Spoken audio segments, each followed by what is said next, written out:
You also went with Peter Dutton, the opposition leader, around the country, looking at, particularly the outback, the results of Labor ending the cashless debit card that would stop people then, therefore, using welfare money, blow it all on alcohol, come back to the family and say to the kids, I didn't have money for food.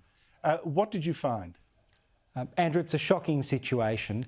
I went with Peter Dutton last week to Laverton and Leonora in the Goldfields, two communities that had the cashless debit card. And since the cashless debit card has been taken away, there's more money in those communities. People are spending money on drugs, people are spending money on alcohol. There's an increase in the amount of alcohol-fuelled violence. In Leonora, one of the nurses at the hospital told us that 1 in 3 presentations by their account to the emergency room are from alcohol-fuelled violence.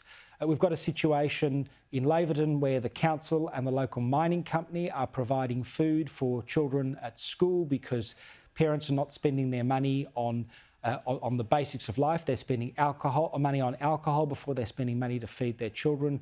We've got a situation where the local shopkeeper there refuses to call the police when young people are stealing from him because he'd basically have the police stationed there the whole time. The cashless debit card was not perfect, but it provided a modicum of safety for these communities. That's what we heard, and they provided a normal life. Here's the issue. Here's the issue for me, Julian. I thought your government was very brave with the cashless debit card. Kudos to you.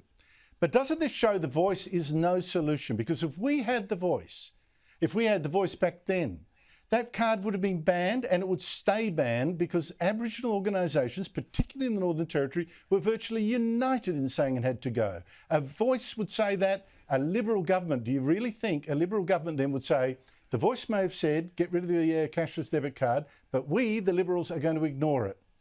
Would you do that? The cashless debit card came in because local voices in communities were calling for it. And that's why the policy that we took to the last election was for the rollout Julian, of the I've just local shown and regional organisations, a list of organisations saying they wanted it gone. The Central Lands Council, for instance. You've got to listen to the local people on the ground. The Council of Peaks wanted it gone.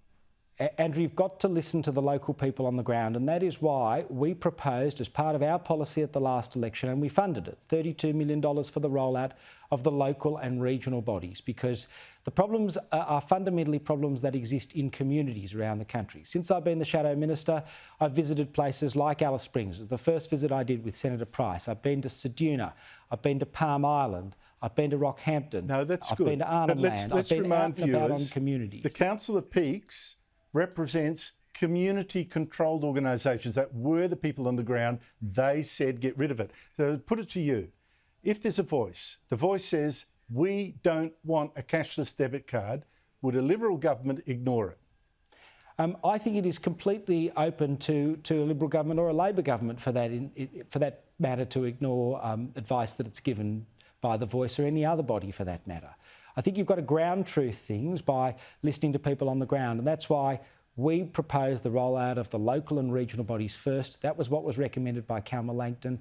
That's what I heard repeatedly. If we're going to have a national body, it won't work as well unless there are local and regional bodies on the ground.